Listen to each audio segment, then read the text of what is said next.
مغرب کی طرف پھیلی ہوئی پہاڑیوں کے اوپر سورج ڈوب رہا تھا۔ آفتابی گولے کا آدھا حصہ پہاڑ کی چوٹی کے نیچے جا چکا تھا اور آدھا حصہ اوپر دکھائی دیتا تھا۔ تھوڑی دیر کے بعد پورا سورج ابھری ہوئی پہاڑیوں کے پیچھے ڈوب گیا۔ اب چاروں طرف اندھیرا چھانے لگا۔ سورج دھیرے دھیرے اپنا اجالا سمیٹتا جا رہا تھا۔ بظاہر ایسا معلوم ہوتا تھا کہ سارا ماحول گہری تاریکی میں ڈوب جائے گا، مگر عین اس وقت جبکہ یہ عمل ہو رہا تھا، آسمان پر دوسری طرف ایک اور روشنی ظاہر ہونا شروع ہوئی۔ یہ 12ویں کا چاند تھا جو سورج کے چھپنے کے بعد اس کی مخالف سمت سے چمکنے لگا اور تھوڑی دیر کے بعد پوری طرح روشن ہو گیا۔ سورج کی روشنی کے جانے پر زیادہ وقت نہیں گزرا تھا کہ ایک نئی روشنی نے ماحول پر قبضہ کر لیا۔ یہ قدرت کا اشارہ ہے، میں نے اپنے دل میں سوچا، کہ ایک امکان جب ختم ہوتا ہے تو اسی وقت دوسرے امکان کا آغاز ہو جاتا ہے۔ سورج غروب ہوا تو دنیا نے چاند سے اپنی بزم روشن کر لی۔ اسی طرح افراد اور قوموں کے لیے بھی ابھرنے کے امکانات کبھی ختم نہیں ہوتے۔ زمانہ اگر ایک بار کسی کو گرا دے تو رب کائنات کی اس دنیا میں اس کے لیے مایوس ہونے کا کوئی سوال نہیں۔ وہ نئے مواقع کو استعمال کر کے دوبارہ اپنے ابھرنے کا سامان کر سکتا ہے۔ ضرورت صرف یہ ہے کہ آدمی دانش مندی کا ثبوت دے اور مسلسل جد و جہد سے کبھی نہ اکتائے۔ یہ دنیا اللہ تعالیٰ نے عجیب امکانات کے ساتھ بنائی ہے۔ یہاں مادہ فنا ہوتا ہے تو وہ توانائی بن جاتا ہے، تاریکی آئی ہے تو اس کے بطن سے ایک نئی روشنی برآمد ہوتی ہے، ایک مکان گرتا ہے تو وہ دوسرے مکان کی تعمیر کے لیے زمین خالی کر دیتا ہے۔ یہی معاملہ انسانی زندگی کے واقعات کا ہے۔ ہر ناکامی کے اندر ایک نئی کامیابی کا امکان ابھر آتا ہے۔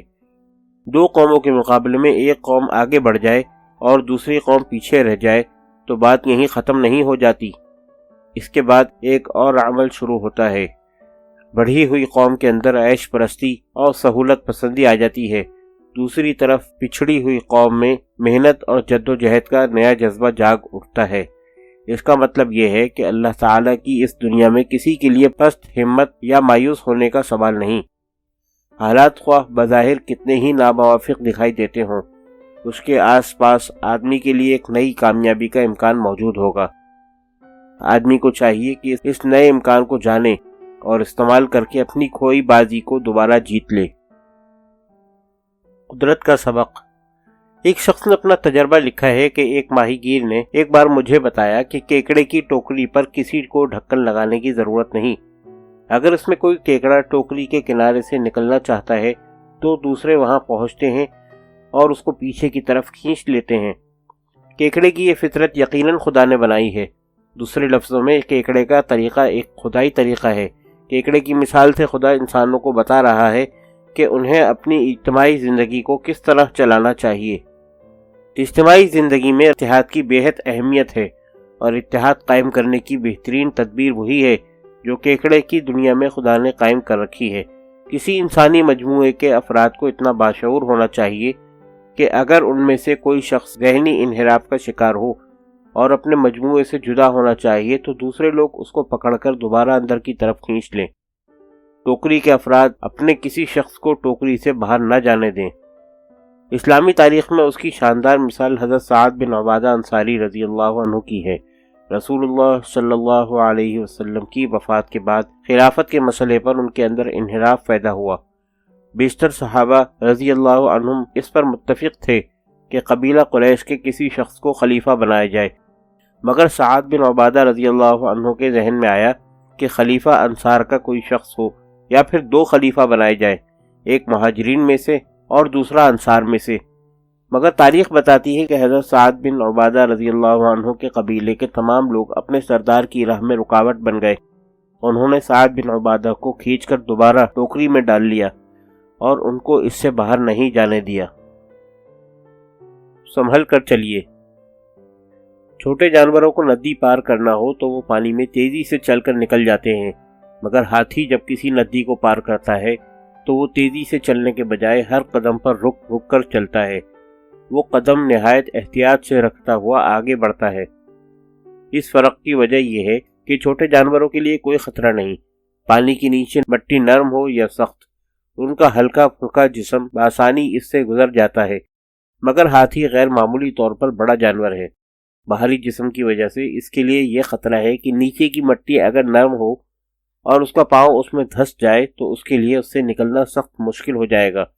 یہی وجہ ہے کہ ہاتھی جب تک یہ نہ دیکھ لے کہ نیچے کی سطح مضبوط ہے وہ قدم آگے نہیں بڑھاتا۔